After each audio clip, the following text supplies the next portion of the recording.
Oke, lanjut ya. Nah, kita lanjut. Kemudian yang pertanyaan ketiga. Tabel yang menunjukkan data yang benar dari asam kuat valensi 1. Asam kuat valensi 1. Ya, coba kalian perhatikan, coba dicari dulu. Asam kuat valensi 1. Ini asam kuat, tapi valensi 2.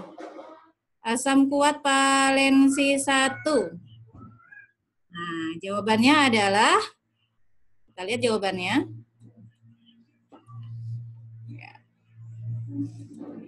Ya, jawabannya adalah yang E. Ya. Nah, ini adalah asam kuat valensi 1. Yang lainnya nggak ada valensi 1. Ya. Ini asam nitrat, ini sebenarnya asam kuat valensi 1. Hanya saja rumus kimianya yang salah. Ya, kalau asam nitrat ini kan berarti yang benar adalah HNO3. Jadi ini salah. Nah, sekarang kita lanjut yang nomor 4. Ya. Tabel yang menunjukkan data yang benar dari asam kuat valensi 2. Adakah asam kuat di sini? Ini asam kuat. Rumus kimianya benar. Ya, ini asam kuat valensi 2. Tapi di sini ada yang salah, ya. Reaksinya di sini ada yang salah. Perhatikan. Ya. Kenapa salah di sini? Harusnya kalau dia valensi 2 maka akan menghasilkan 2H+. Jadi salahnya di sini. Ya. Jadi data A ini data yang salah. Kemudian kita lanjutkan ke bawah. Adakah asam kuat valensi 2? Ya, nggak ada ya. Ya. Jadi nomor 4 di sini jawabannya kita lihat. Ya, jawabannya nggak ada. Ya. Asam kuat valensi 2 nggak ada di tabel ini. Ada ya, tapi datanya yang salah. Kita lanjut sekarang untuk lihat senyawa basa. Ya, lihat basa, kita coba jawab bersama.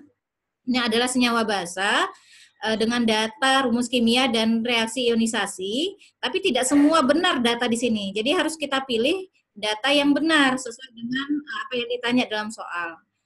Tabel yang menunjukkan data yang benar dari basa kuat valensi 1. Basa kuat valensi 1. Ya. Kita lihat basa kuat, ini basa lemah. Kalau ini basa kuat, ya. Dan benar ini adalah valensi 1. Jadi jawabannya adalah basa kuat yang lainnya adalah kalsium hidroksida, itu basa kuat, hanya saja rumus kimianya salah.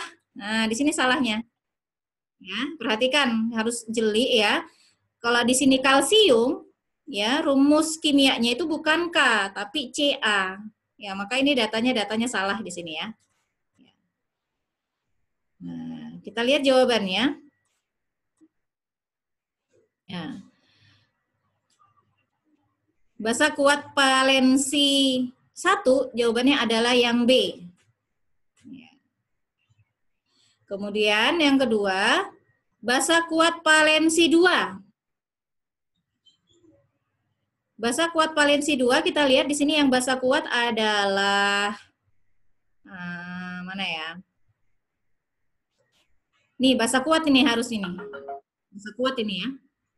Hanya saja di sini kalau Ca itu kalsium, ternyata di sini tulisannya kalium. Maka ini datanya salah. Nah, yang benar adalah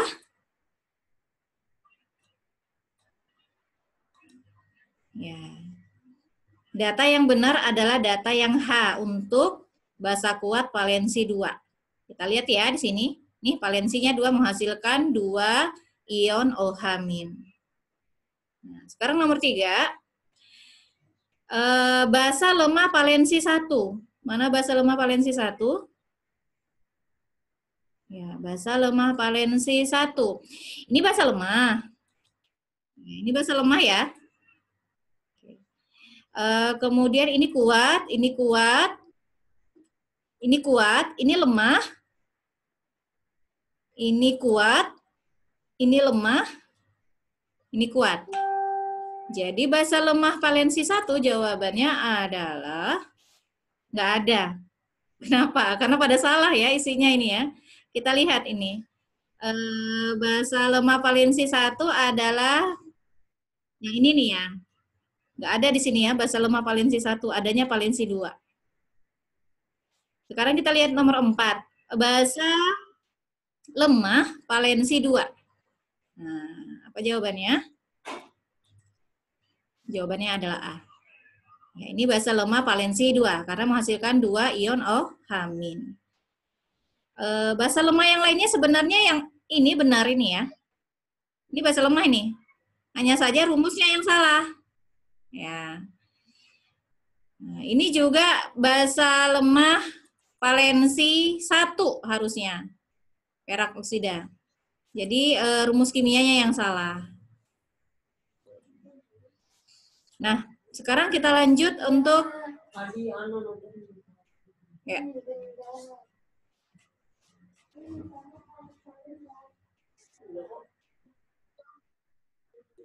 Coba dilihat soal nomor 2.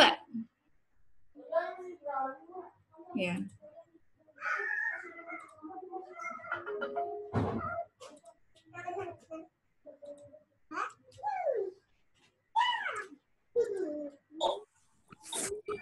Nomor 2. Ya, coba dijawab pertanyaannya. Jawabannya itu apa ya? Menurut kalian?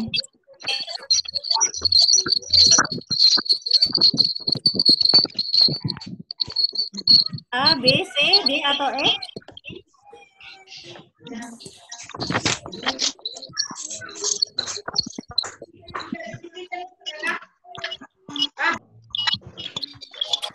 Yang namanya asam basa konjugasi itu pastinya harus yang berpasangan ya. Kayak ini ya. Kita lihat nih. Kalau ini nggak berpasangan nih, bukan pasangannya. Yang ini juga bukan pasangannya. Ini bukan pasangannya. Nggak nyambung ya. Jadi yang benar itu adalah yang pasangannya. Gampangnya lihatnya seperti itu aja. Ya, H2O dengan OH- itu pasangannya. Sekarang yang nomor 3. N2H5OH itu adalah asam lemah.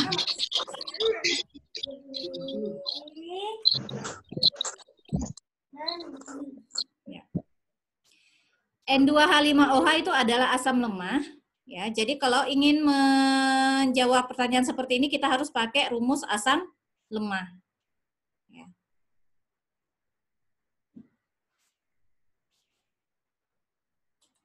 Ya. pH-nya adalah 12. Jadi dari pH 12 kemudian kita cari pOH-nya dikurangkan dengan 14, jadi pOH-nya adalah 2. Sehingga nanti kita akan dapatkan konsentrasi OH-nya adalah 10 minus 2. Nah, setelah itu kita cari ya. Ini adalah rumus OH- untuk basa lemah. Jadi tinggal dimasukkan aja. OH-nya adalah 10 minus 2. Ya. Kemudian di M-nya adalah 0,5. Nah, untuk menghilangkan akarnya, masing-masing ruas kiri dan ruas kanan kita pangkatkan 2, sehingga didapatkan rumus seperti ini. Nah, gitu ya. Tinggal dihitung aja, nanti akan dapat KB-nya adalah 2 kali 10 pangkat minus 4. Ya, Ibu rasa ini gampang aja ya. Nah, kemudian yang nomor 4. Nah, ada soal seperti ini. Ya. Yang ditanya adalah pH dari NaOH. Ingat NaOH adalah basa kuat. Ya. Basa kuat rumusnya ini. Nah, tapi sebelumnya kita harus cari dulu molaritas dari NaOH. Rumusnya pakai ini. Ya. Nah, jadi coba kita cari dulu rumusnya. Molaritasnya ya. Nah, sehingga nanti didapatkan molaritasnya adalah 2 kali 10 pangkat minus 1. Enggak usah. Kemudian setelah dapat M-nya, baru kita masukkan ke rumus OH-nya. Ya. Ya. Perhitungannya seperti biasa ya. Nah, dicari OH-nya, kemudian dicari pOH-nya, baru kemudian dihitung pH-nya sehingga didapatkan hasilnya yang seperti ini 13 plus log 2. Ya. Ini biasa ya, sudah biasa kita latihan nih. Oke, Ibu lanjut aja.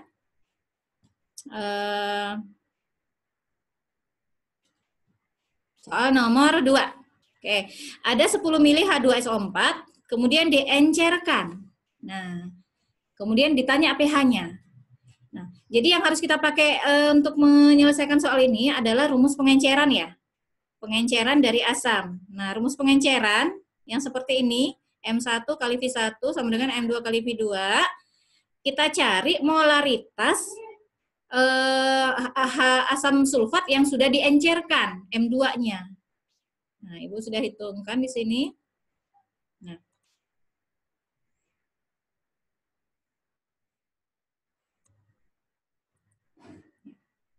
Nah, perhitungannya seperti ini. Jadi didapatkan M2. M2 ini adalah molaritas setelah diencerkan. Ya, 10 minus 3. Nah, kalau sudah dapat molaritas yang diencerkan, tinggal dicari pH-nya. Ya, hitung pH dengan menggunakan rumus dari asam kuat. Nih, asam kuat H plus sama dengan M dikali dengan valensi. Silakan diselesaikan sampai kemudian mendapatkan pH sama dengan 3 minus 3 min log 2. Oke ya. Ya, kemudian yang nomor 5. Menentukan trayek pH indikator. Ya. pH indikator di sini ya, kita lihat. Masih ingat ya, silakan dibuka LKS-nya kalau sudah lupa. Ya, kita lihat di sini, kita coba menjawab sampel A. Sampel A, ini masing-masing ada 3 indikator yang digunakan. Di sini sudah Ibu buatkan ya. Anggap ini garis. Ya. Ada 4,2, ada 6, ada 6,3, ada 7,6, ada 8,3, ada 10. Sekarang kita lihat, untuk sampel A, pakai indikator pertama, dia memberikan warna kuning. Kuning berarti di atas dari 6,3. Nah, Ibu punya 6,3 di sini di atasnya ya. Nah, Ibu kasih warna. Kasih warna.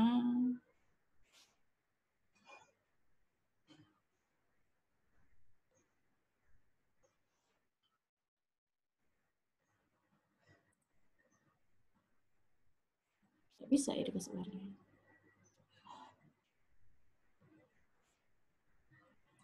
Di atas dari 6,3.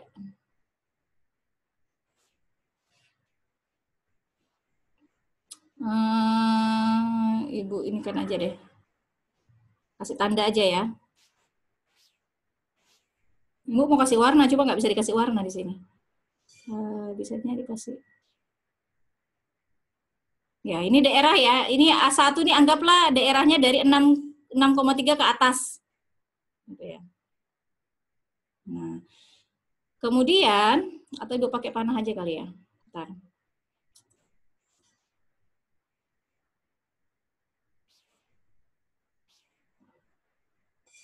Ya, ini indikator pertama. Ya, panahnya ke sini. Ya. Kemudian kita lihat indikator yang kedua. Dia memberi warna biru. Berarti biru itu 7,6 ke atas. 7,6 ke atas. 7,6 ke sini ya.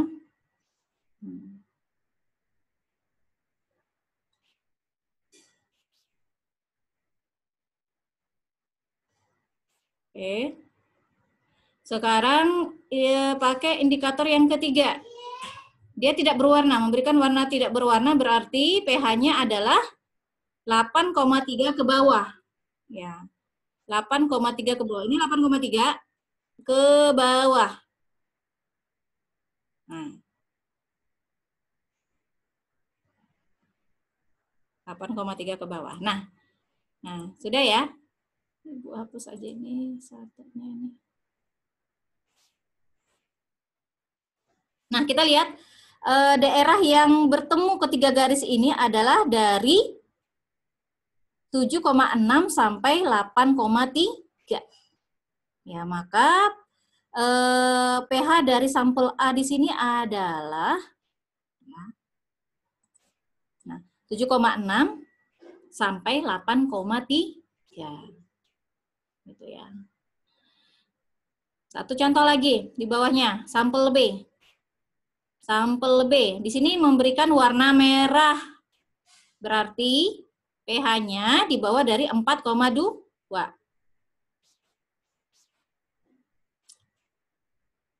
4,2 di bawah dari 4,2. Nah, panahnya ke sana, ke kiri.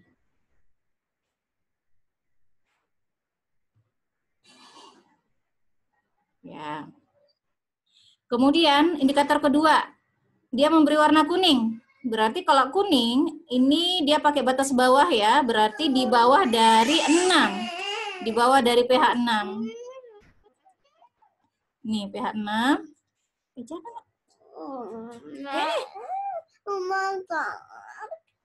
Sama Abi bilang sama Abi.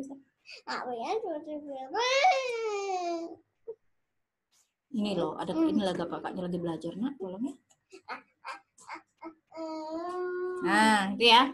Sekarang yang ketiga, tak berwarna, berarti pH-nya di bawah dari 8,3. Ibu kasih tarik lagi dari 8,3 ke bawah. Nah, gini.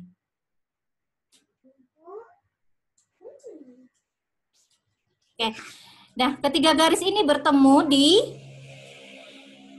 sini. Di 4,2 ke bawah. Ya, maka perkiraan pH-nya adalah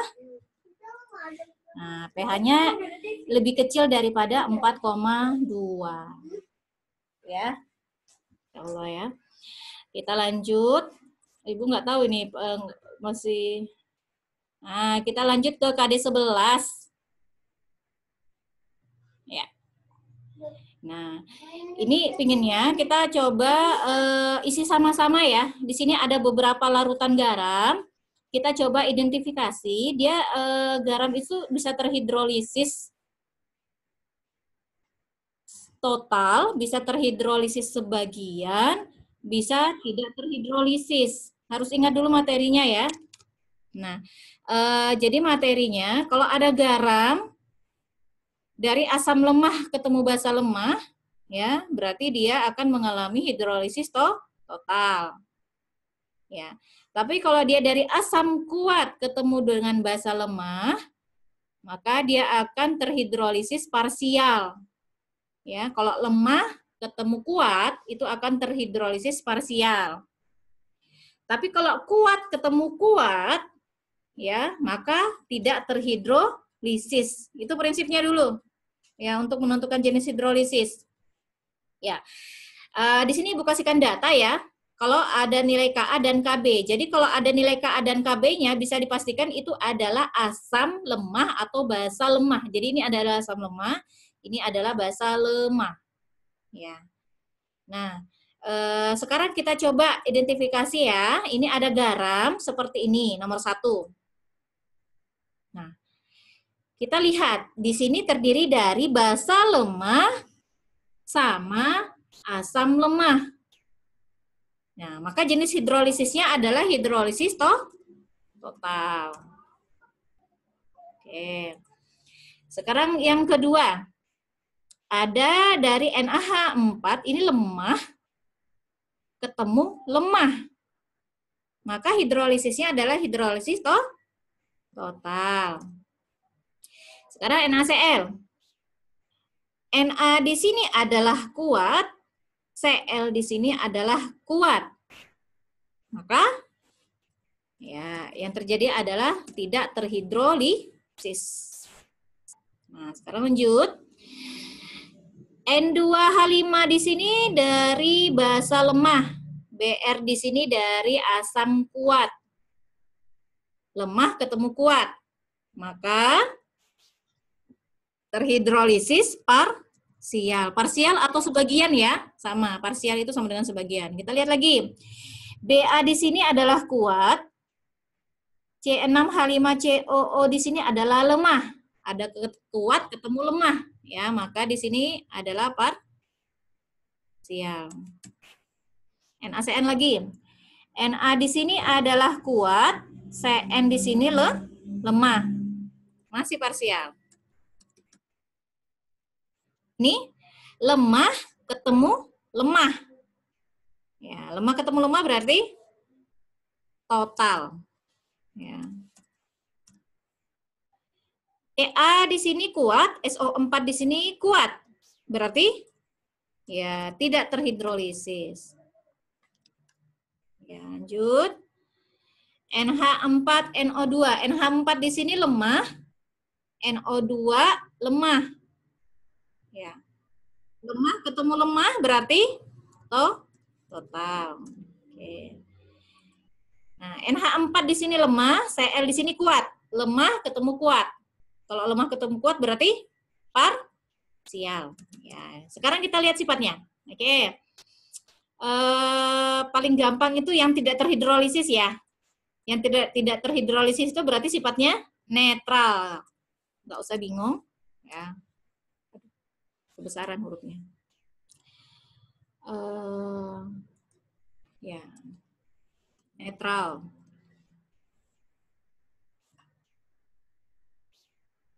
Oke.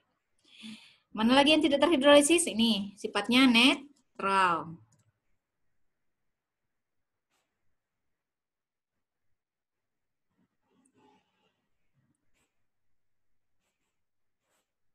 Oke. Kemudian yang parsial ya, kita pilih parsial. Nah, kalau parsial itu sifatnya kalau enggak asam basa. Tergantung di garam ini siapa yang kuat. Kita lihat ini. Garam ini yang kuat adalah basa, asam ya. Nah, Br dari asam kuat, maka sifatnya adalah asam. Oke, mana lagi parsial? Ini parsial. Yang kuat di sini adalah dari basa. Ya, maka sifatnya adalah basa. Nih, parsial lagi ya. Nih, yang parsial yang nomor 6. Yang kuat di sini adalah basanya. Ya, maka ini adalah garam basa. Kita lihat lagi parsial. Mana parsial? Ini yang ke-10. Ya, yang kuat di sini adalah Cl-nya, asamnya.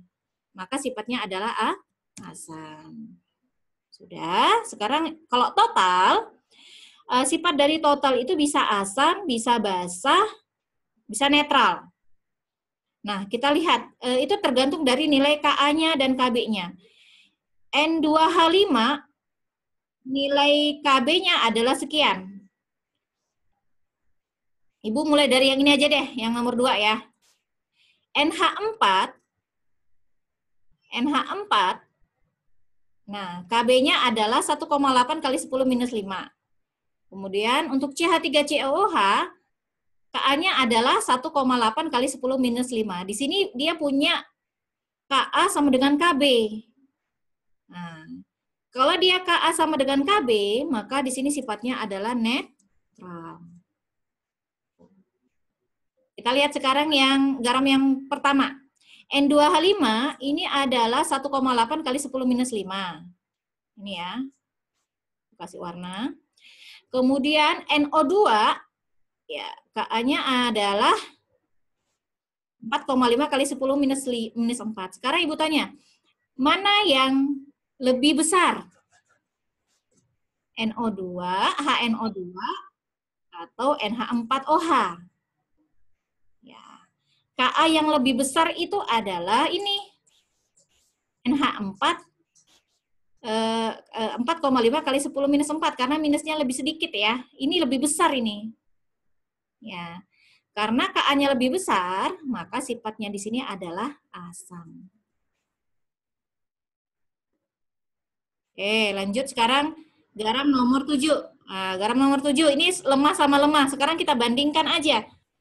NH4, mana NH4 ini ya, 1,8. Kita bandingkan dengan Cn. Nah, sama ini. Mana yang lebih besar? 10 minus 5 atau 10 minus 6? Yang lebih besar adalah 10 minus 5. Maka garam ini sifatnya adalah basa. Ya. Nah, yang ini sekarang kita bandingkan NH4 sama NO2 ini ya, NH4. Ini NH4 ini 1,8 kali 10 minus 5 sama NO2 4,5 kali 10 minus 4. Jadi yang lebih besar adalah 10 minus 4 ya. Di sini adalah asam. Ibu mau koreksi sebentar yang ini ya, yang nomor 1. N2H5 ini adalah ini. Warna hijau. Ya. Kemudian kita bandingkan dengan HNO2. Nah, ayo kita bandingkan yang warna hijau ini. Mana yang lebih besar? Ya, yang lebih besar adalah HNO2 ya. Maka garam ini adalah garam asam. Iya, udah benar.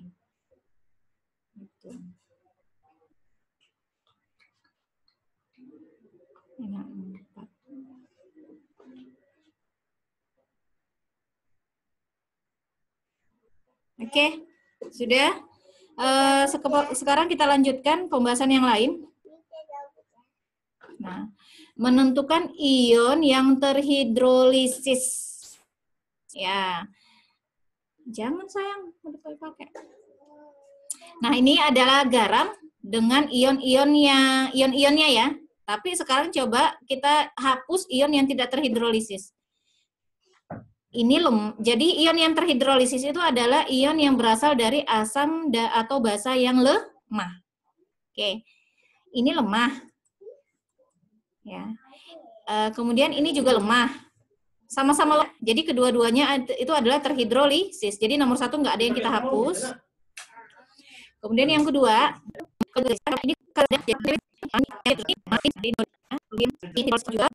ini tidak terhidrolisis. Ini terhidrolisis sih ya. Gitu. Nah, ya, halo, masih mau buka dulu hanya. Halo, masih dengar suara Ibu?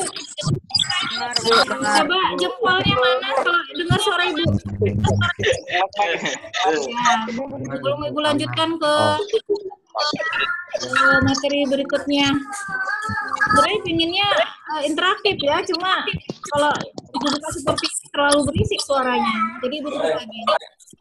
Anak-anak isu.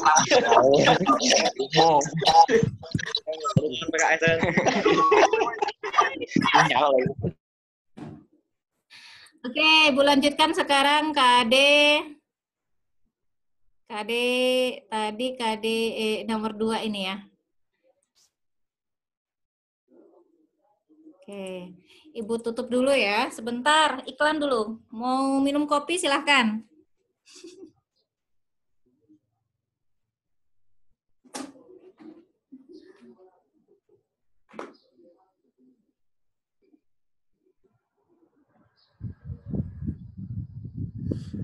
Ya, lanjut. Oke. Nah, di sini ada beberapa larutan dengan volume dan molaritasnya. Jika larutan, kita lihat di sini soalnya, jika ada larutan 100 nih ya, 100 ml HCl 0,5 molar. Ya. Kemudian direaksikan dengan larutan yang ada di sini, maka dia akan menghasilkan garam yang terhidrolisis parsial. Nah, jadi yang harus kalian perhatikan di sini, ya, molnya berapa ini? Molnya HCN. Molnya HCN di sini adalah 100 dikali 0,5 berarti 50 milimol. Ya. Nah, kalau pertama-tama yang harus kalian pilih di sini adalah ketika membentuk garam. Ketika membentuk garam, maka yang harus kalian pilih di sini adalah pasangannya HCN di sini adalah bisa dari bahasa kuat ya.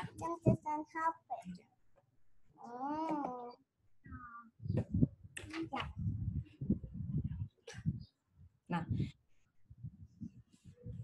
oke, Bu lanjutkan dulu.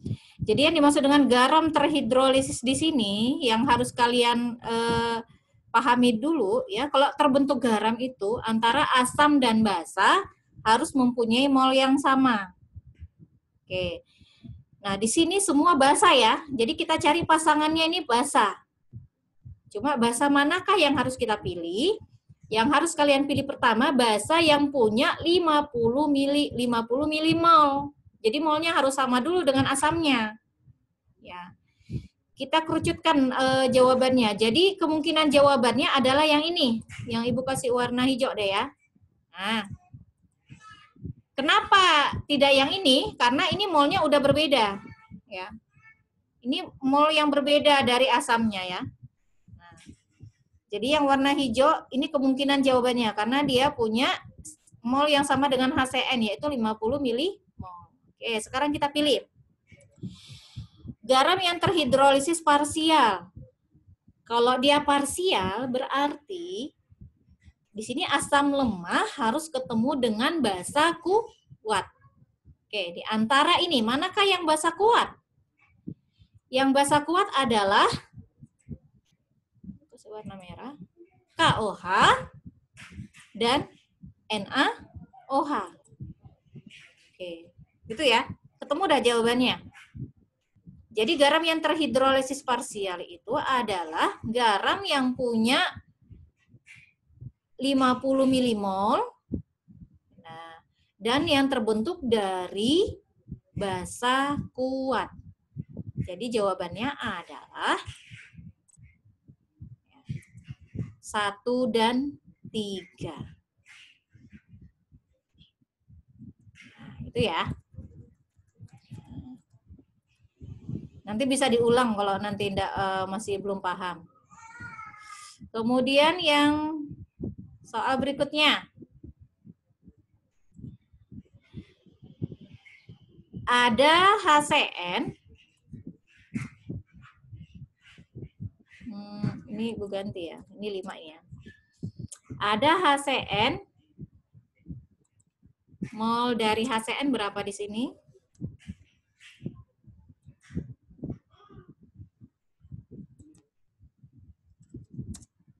Mol HCN.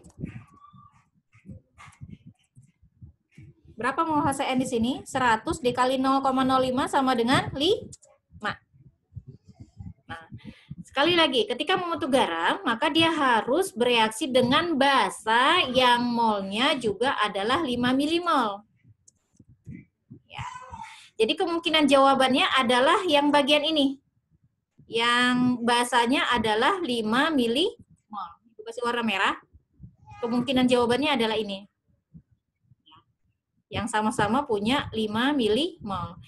Nah, sekarang dia terhidrolisis total. Ingat kalau terhidrolisis total, dia berasal dari garam lemah ketemu lemah. Ini asamnya udah lemah, jadi kita harus cari basa yang juga lemah. Ya. Ini basa lemah. Ibu kasih warna hijau. Ini basa kuat, berarti nggak bisa ya. Ini basa lemah. Nah, sedangkan kalau AL di sini basa lemah, cuma dia karena ini apa namanya? Dia valensinya 3, jadi nanti tidak bisa membentuk larutan garam yang terhidrolisis. Nah, jadi jawabannya adalah 5 dan 6. Minda kok SD. Anak SD. Enggak ya. Mana ada hari ini tuh, guys? Tanggal merah kok. Ya, jawabannya adalah 5 dan 6. Ya. 6. Ibu ulangin ya. Jadi yang pertama-tama kalian hitung adalah molnya, mol dari HCN. Oh, mol dari HCN ini ada 5 mol, 5 milimol. Maka kita harus pilih basa yang juga 5 milimol. Yang ini tadi, yang Ibu kasih warna merah ya. Setelah itu, kita lihat yang diminta adalah terhidrolisis total. Nah, kalau terhidrolisis total berarti dia terbentuk dari asam lemah ketemu dengan basa lemah. Jadi dari sini kita pilih yang basa lemah. Nah, yang basa lemah adalah yang nomor 5 dan nomor 7. Oh, salah ini, Bu. Bukan nomor 6, tapi nomor 7. Ya. Jadi jawabannya adalah 5 dan 7. Maaf. Kalau LI ini adalah basa kuat ya. Jadi nggak termasuk ini. Ibu ralat. Nah, jadi yang benar itu jawabannya cuma 5. Oke, lanjut. Nah, hampir sama aja ini ya. Nah, kalau ini adalah HBr.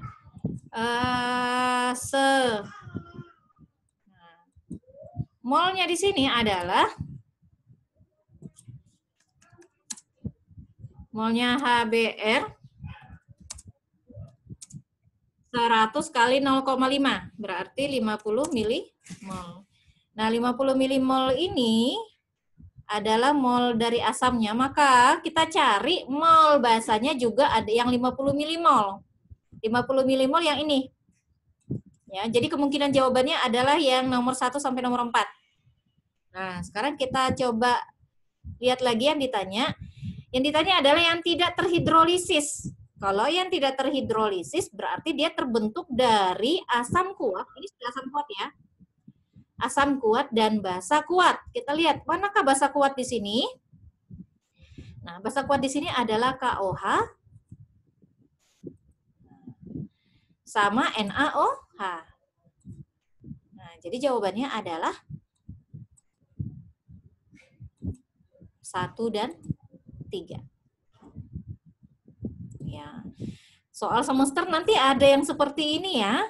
Nanti kalau masih bingung, silahkan nanti diulang lagi, pelan-pelan dipahami. Nanti Ibu coba kirimkan ininya, videonya.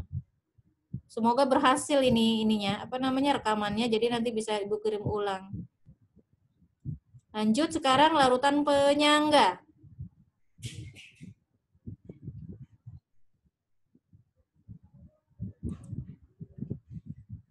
Nah, larutan penyangga, masih ingat konsep larutan penyangga? Jadi larutan penyangga itu bisa terbentuk dari ya, asam lemah dengan garamnya atau basa lemah dengan garamnya. Nah, sekarang kita lihat nomor 1. Nomor 1 ini adalah larutan garam. Ya. Nomor 1 ini adalah larutan garam.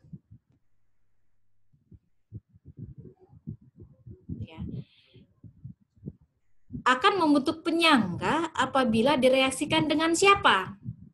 Coba lihat ini ya.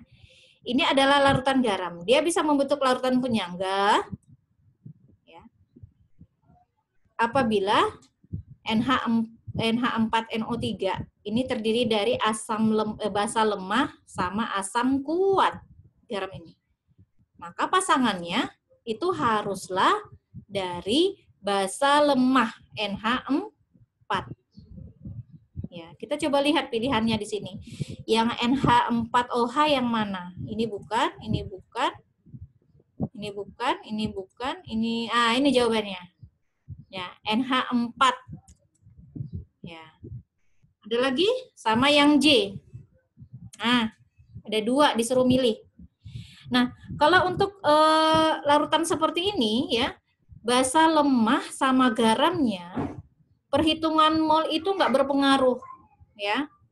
Jadi bisa kita abaikan mau dia lebih besar atau lebih kecil atau sama. Boleh semua. Yang penting yang bertemu di sini adalah basa lemah dengan garamnya. Ya, jadi jawabannya dari soal ini adalah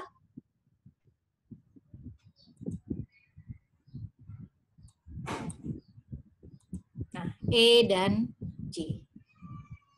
Nah, sekarang Ibu lanjut nomor yang kedua.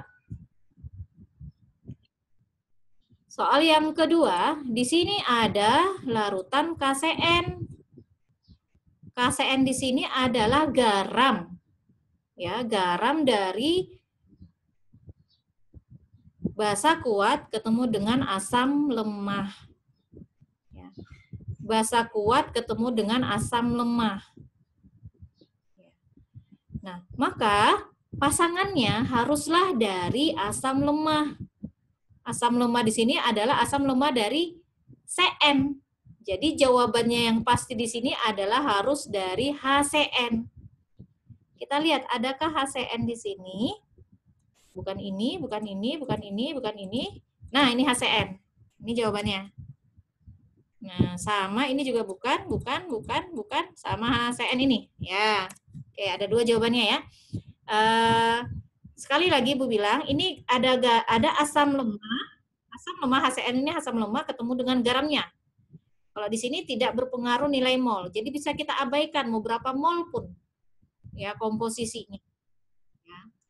Jadi jawabannya di sini adalah ya E dan J.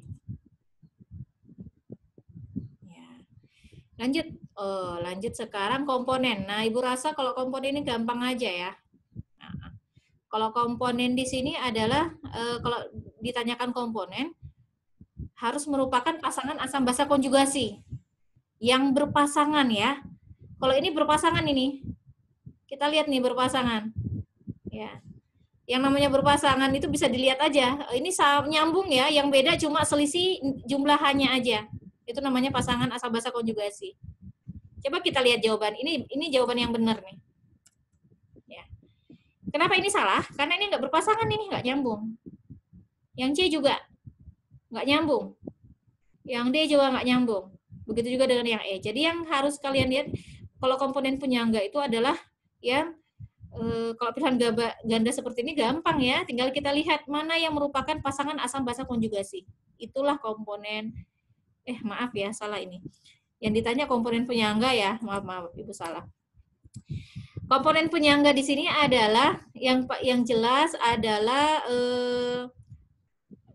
basa lemah. Ya. Ini basa lemah NH3 dengan ini yang benar nih jawabannya nih. Ya.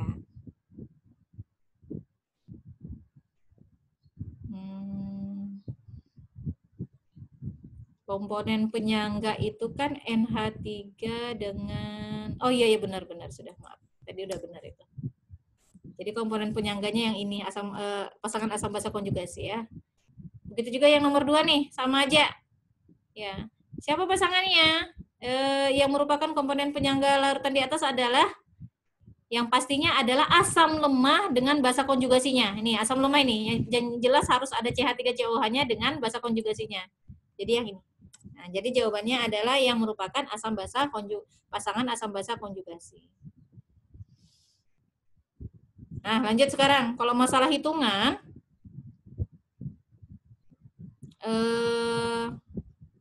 kita lihat ya di sini. Kalau misalkan ada dapat soal seperti ini, ya. Ibu hapus dulu yang ini.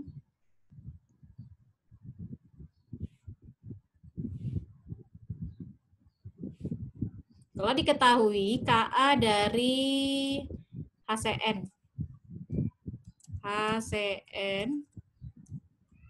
adalah sekian. Coba misalkan ada di gelas pertama ada 100 ml NaCN. NaCN ini adalah garam. Kira-kira rumus yang akan kita gunakan yang mana? Ibu kasih pilihan nih. Ada B, ada A, ada B, ada C, ada D. Ya. Kita coba lihat ya. Di gelas pertama ini adalah isinya larutan garam. Maka kalau ditanya pH-nya berapa, kita harus pakai rumus ya, menghitung pH untuk larutan garam. Ya, ini adalah larutan garam. Larutan garam. Sekarang garam apa? Garam asam atau garam basa? Kita lihat di sini ya. Di sini terdiri dari yang kuat adalah basanya. Maka ini adalah garam basa. Kalau garam basa, Maka yang kita pakai rumusnya adalah, ini rumus yang A dan B ini adalah rumus garam ya. Tinggal kita pilih aja. Kalau dia garam basa berarti yang kita pakai adalah rumus yang OH min. Oke, Bu munculkan menunya. Nah, ini rumusnya yang dipakai. Ya. Nanti silahkan kalian hitung sendiri ya. Nah, Ibu kasih contoh anunya aja jawabannya. Ibu sudah hitung ini tadi. Jawabannya adalah sekian. 7 plus log 2. Nanti silakan kalian coba latihan sendiri sampai dapatkan pH-nya adalah 7 plus log 2. Nah, kemudian Ibu lanjut ke soal nomor 3 dulu. Nih. Larutan ini asam, basa, atau garam? Ya, larutan ini adalah larutan garam.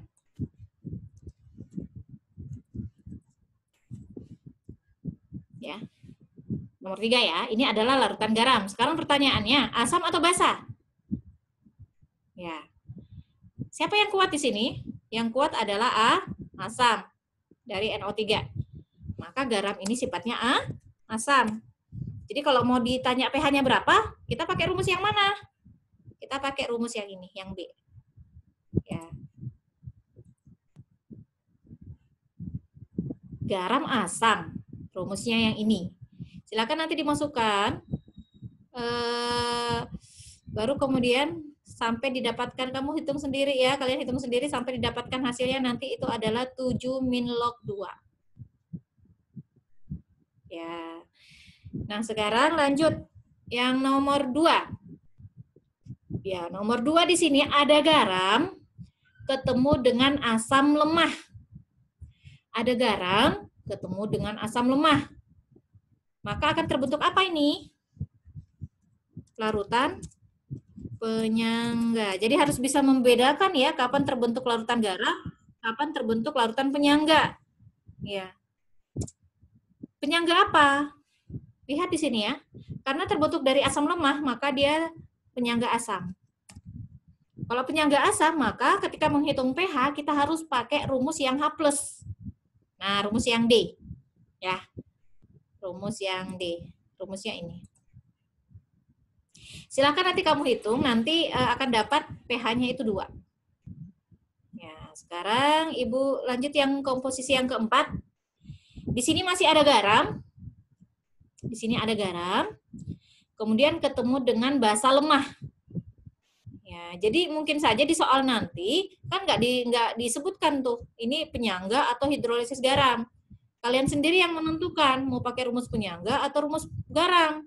Dilihat dari komposisinya. Kalau ada garam ketemu dengan basa lemah, maka yang terbentuk adalah penyangga. Ya. Penyangga asam atau basa? Kita lihat di sini. Di sini ada basa lemah. Ya. Maka penyangganya adalah penyangga basa. Mana rumus penyangga basa? Ya, ini rumus penyangga basa yang ada OH-nya. Ya, ini. Nah, jadi kalau untuk menghitung pH harus tahu dulu ya. Ini penyangga atau hidrolisis garam. Setelah itu baru tentukan dia asam atau basa untuk memilih rumus yang akan kita pakai untuk berhitung. Ya. Setelah dihitung nanti akan dapat pH-nya itu adalah 12. Nanti kalian coba hitung ya sampai mendapatkan pH 12. Oke. Sekarang tabel yang kelima, ya ada komposisi yang kelima. Komposisi di sini terdiri dari, kalau tadi di atas ada garam ketemu dengan basa atau asam atau basa ya. Nah kemudian kalau yang ini, ya, kalau ini ada asam. Ini gelas pertama, isinya adalah asam.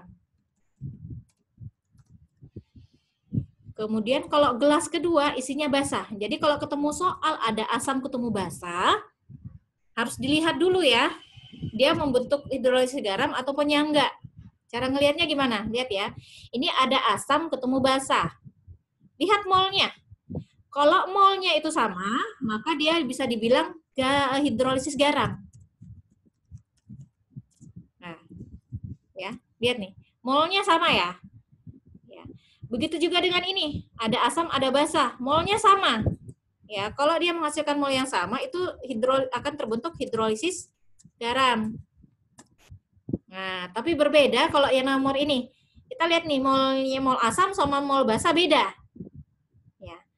Dan mol basa lemahnya lebih besar. Nah, kalau komposisi seperti ini tidak akan menghasilkan hidrolisis garam, tapi dia menghasilkan penyangga. Begitu juga dengan ini. Ini molnya nggak sama ya. Nah, molnya yang lebih besar ini adalah mol dari NH4OH. Ya. Mol dari NH4OH. Nah, di sini tidak akan terbentuk hidrolisis garam, tapi yang terbentuk adalah penyangga. Nah, jadi kalau ketemu soal untuk menghitung pH, harus kalian teliti dulu ya. Ini terbentuk hidrolisis garam atau penyangga. Gitu. Setelah kamu bisa memutuskan itu hidrolisis garam, baru kamu tentukan dia asam atau basa. Lihat nih komposisinya ini. Ada asam lemah ketemu dengan basa kuat.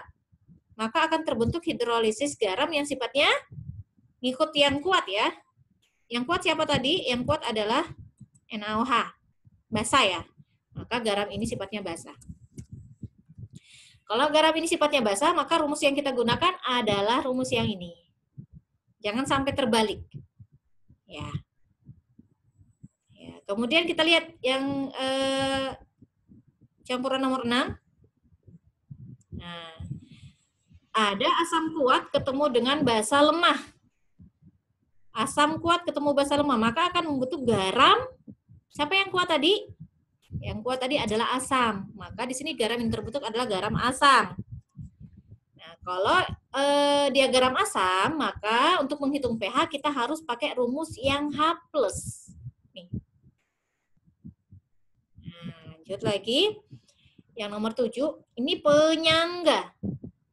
Penyangga, kalau lihat penyangga itu lihat yang lemahnya ya. Lihat yang molnya lebih besar. Nih, molnya lebih besar nih HCN. Ya. Mol HCN lebih besar, maka nanti penyangganya nanti ini adalah sifatnya asam. Dilihat dari mol yang paling besar. Ya. Mol yang paling besar miliknya HCN. Maka penyangganya di sini penyangga asam. Rumus yang kita gunakan yang ini. Ya, jangan sampai terbalik ya. Kemudian untuk penyangga yang ke-8 ini terdiri dari asam kuat ketemu basa lemah. Basa lemah molnya lebih besar. Maka akan bentuk penyangga basa. Kalau menghitung pH berarti yang kita harus hitung adalah konsentrasi ion OH-. Nah, silahkan nanti kalian hitung dapat berapa pH-nya di sini. Ibu tadi belum sempat ngitung ya. Nanti kamu coba hitung sendiri. Ya, yang penting bisa menentukan dulu rumus apa yang bisa dipakai untuk menyelesaikan soal-soal seperti ini. Ya, di ujian semester nanti akan ada semua ini yang mewakili. Ya, kalau enggak dapat yang seperti ini, dapat ini gitu ya. Kayaknya dipelajari lagi. Sudah, KD 12 juga sudah, KD sekarang titrasi. Kalau titrasi ketemu soal seperti ini pakai rumus M1V1 ya, Ibu belum sempat bikinkan ini. Rumus M1V1 kali valensi sama dengan V2 M2 kali valensi. Nah, pakai rumus itu. Ya. Jangan lupa valensinya, dan ini volumenya kan ada tiga kali percobaan. Jadi volume NaOH-nya nanti silahkan kamu rata-rata. Yang 49 tambah 50 tambah 51 bagi 3. Rata-ratanya adalah 50 ml. Maka volume NaOH nanti yang digunakan untuk dimasukkan ke rumus itu adalah 50 ml. Nah, seperti itu ya. Lanjut lagi. Nah, kurva seperti ini.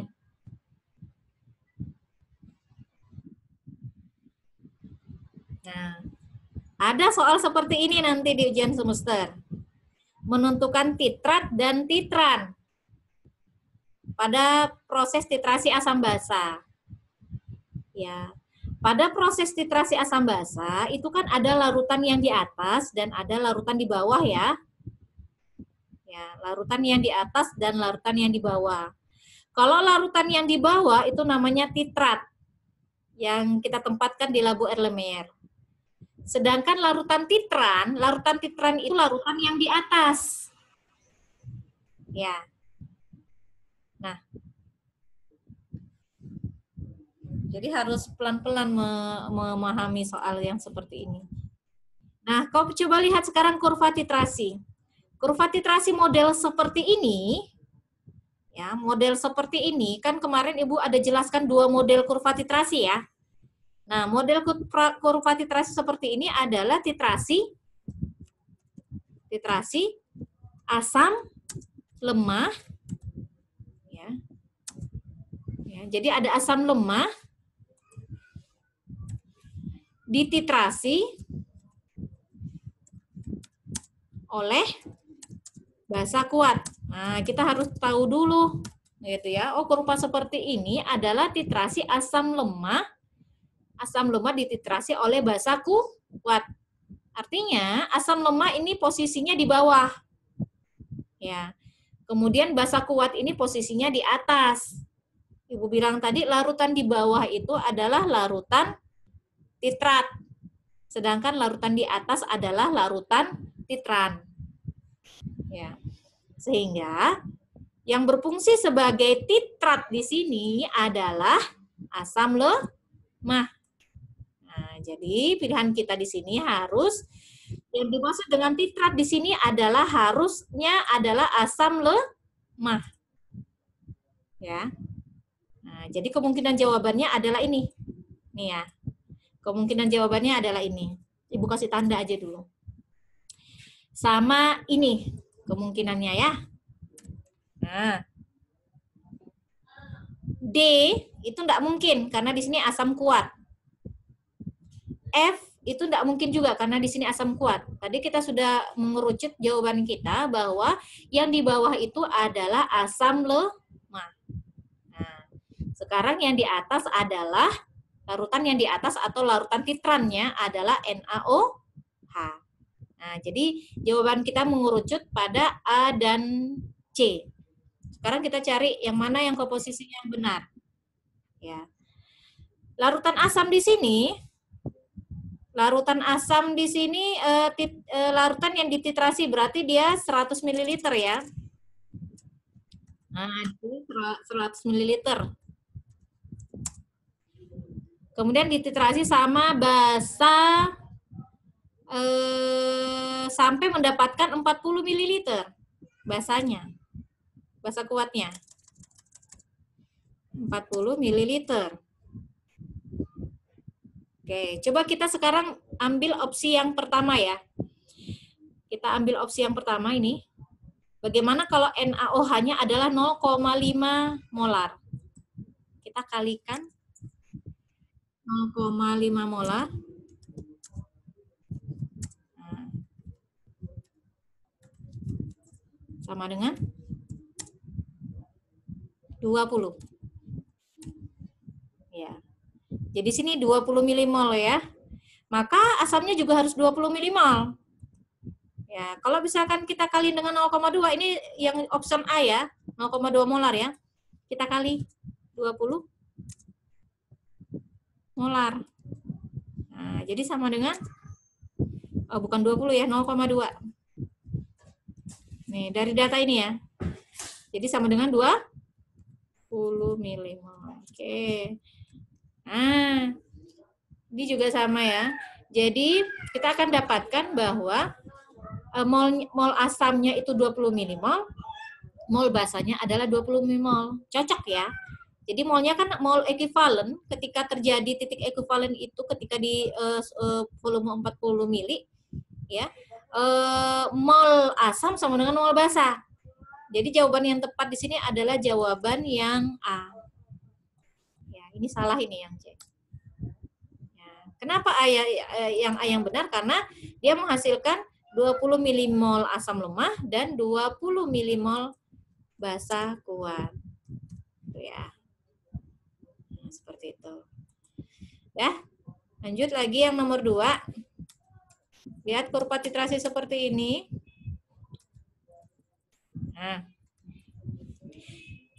Nah, beda dengan kurva yang di atas tadi ya.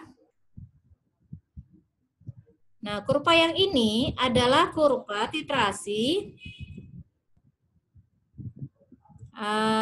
apa ini? Asam kuat ketemu dengan basa kuat. Nah, harus tahu mengenali ya, kurva titrasi model seperti ini adalah asam kuat ketemu basa kuat. Ya. Nah, jadi kemungkinannya yang mana? Kemungkinannya yang ini. Nah, yang kemungkinannya itu adalah yang asam kuat itu adalah nih. Nah, ini asam kuat ya, sama yang ini. Nah, tinggal kita cari aja sama caranya sama yang di atas ya. Molnya harus sama. 0,2 dikali 100 sama dengan 20. Sedangkan 0,5 dikali 40 itu juga sama dengan 20. Jadi jawaban yang benar itu adalah yang D. Ya, molnya harus sama. Sama caranya sama yang di atas. Itu ya. Kemudian yang ketiga, menentukan indikator yang sesuai dengan kurva titrasi. Ya, Ibu rasa ini udah jelas ini. Menentukan indikator yang sesuai dengan kurva titrasi. Tinggal dilihat ya, trayek pH mana yang bisa masuk ke kurva ini dari 4 ke 10. Lihat aja, yang mana trayek pH-nya yang bisa masuk dari 4 ke 10. Itulah indikator yang bisa dipakai dalam titrasi ini. Ini jawabannya C. Sudah. Nah, kemudian yang untuk koloid. Nah, koloid soalnya nanti itu nanti akan Ibu berikan wacana seperti ini. Ya, ada beberapa wacana. Jadi yang akan Ibu tanyakan adalah zat yang terdispersi, medium pendispersinya, jenis koloid, dan cara pembuatannya. Sama sifat ya. Nah, itu pertanyaannya nanti. Gitu ya. Ibu coba kasih contoh ya. Ibu kasih contoh di sini. Ini adalah arang aktif. Jadi zat yang arang aktif itu modelnya seperti batu apung ya. Atau modelnya bisa seperti busa. Busa untuk apa? Busa untuk pakai cuci piring itu loh, ya. Itu modelnya seperti itu. Jadi, arang aktif di sini zat terdispersinya, yang dimaksud dengan zat terdispersi di sini adalah zat, kalau misalkan larutan itu zat yang terlarut, ya. Nah, misalkan ada air sama gula, Ibu campur jadi larutan gula, maka zat terlarutnya di situ adalah gula. Itu istilah kalau untuk larutan. Tapi kalau untuk koloid istilahnya menjadi zat terdispersi. Ya, sama dengan zat terlarut. Jadi kalau ada arang aktif itu komponennya adalah ada arang sama ada udara. Nah, ya, ada arang dan ada udara. Kalau di arang aktif, zat yang lebih banyak itulah yang disebut dengan medium pendispersi. Sedangkan zat yang jumlahnya lebih sedikit itu disebut sebagai zat terdispersi. Kalau di arang aktif, zat yang lebih sedikit itu adalah udara. Ya. Nah, jadi zat terdispersinya adalah udara. Jadi ada udara yang terperangkap dalam arang. Jumlahnya udara itu lebih sedikit daripada arangnya. Makanya zat terdispersinya di sini adalah udara. Sedangkan medium pendispersinya, atau bisa dibilang pelarutnya ya, bahasa gampangnya itu pelarutnya, medium pendispersinya adalah komponen yang lebih banyak. Ya, ada arang, ada udara. Komponen yang lebih banyak itu adalah arang. Maka zat mediumnya adalah arang. Kemudian jenisnya di sini adalah bisa dilihat ya jenis-jenis koloid. Nah, kalau seperti ini jenisnya itu adalah busa padat. Sedangkan cara pembuatannya di sini adalah, cara pembuatannya itu ada dua ya, ada dispersi, ada kondensasi. Kalau dispersi itu dari komponen yang kasar dibuat menjadi komponen koloid. Nah, kalau di sini kasusnya adalah termasuk dispersi. Ya, kenapa dispersi? Karena ini tadi ya, arang aktif yang awalnya dia komponen padat, ya, komponen yang kasar kemudian dibikin menjadi komponen koloid, maka itu termasuk dengan dispersi. Gitu ya. Kalau untuk sifat nanti silahkan dibaca lagi. Ini cuma contoh. Nanti untuk ujian semesternya Ibu akan kasihkan wacana yang lainnya. Nanti kalian menentukan jet dispersinya apa, mediumnya apa, jenisnya apa, cara pembuatannya apa, dan sifatnya apa. Ya, jadi seperti itu ya. Mudah-mudahan walaupun mungkin serba terbatas ini ya pemaparannya, silahkan nanti dipelajari lagi. Insya Allah yang ibu uraikan di sini adalah indikator-indikator soal yang akan keluar nanti di ujian semester. Ya. Masih ada kah ini orangnya? Jumlahnya tinggal 76 orang. Nanti Ibu coba deh, sudah banyak berkurang ya berarti ya. Kalau nanti kurang paham, nanti bisa dilihat lagi. Ibu coba nanti upload ke YouTube ya. Karena kurang maksimal juga, Ibu pinginnya interaktif, cuma ya berisik ya kalau ternyata dibuka ininya mikrofonnya.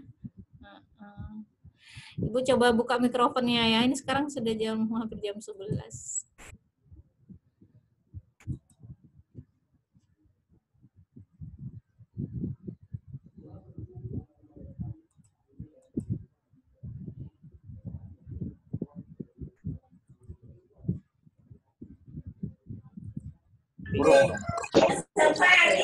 Kan ribut kan? Insya Allah sudah selesai. Mudah-mudahan nanti berhasil ini. Ibu coba tadi rekam, yang bisa jadi nanti Ibu share ulang di YouTube. Ini rekamannya.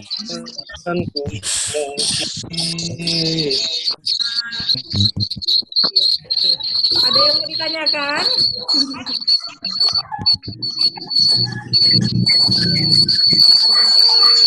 Insya Allah nanti kalau dari untuk Ibu kimia yang keluar soalnya seperti yang Ibu katakan tadi itu sudah bisa bilang isinya. Kemudian nanti hari hanya ketika pelajarannya Ibu itu Ibu tidak melarang kalian buka buku, silahkan boleh. Yang penting kerjakan masing-masing. Ya, kerjakan masing-masing. Jadi kalau paham materinya soal apapun ya bisa itu. Ada yang mau ditanyakan sebelum kita akhiri?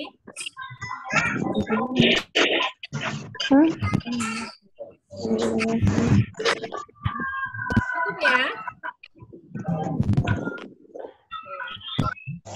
Oh sudah, ya mudah-mudahan yang sedikit ini ada manfaatnya, ya bisa jadi belajar, ya jangan patah semangat untuk selalu belajar ya, walaupun belajarnya cuma dari rumah dan serba keterbatasan, ya mungkin inilah saatnya kita harus tidur lebih besar usahanya untuk belajar kita, ya. Sampai ketemu lagi. Mudah-mudahan nanti ada kesempatan yang lain. Pertemuan hari ini pelajaran ya. Oh ternyata begini ya, belajar di sini gak enak ya. Tapi enak kalau kita belajar di kelas ternyata. Semoga bisa berlalu corona ini sehingga kita bisa kembali bertemu di kelas. Ya Ibu akhirin ya. Ibu akhirin. Assalamualaikum warahmatullahi wabarakatuh. Menjalankan ibadah puasa. Oke. Iya, Bu. Oke. Warung itu. Siapa nggak puasa? Siapa nggak puasa? Hey.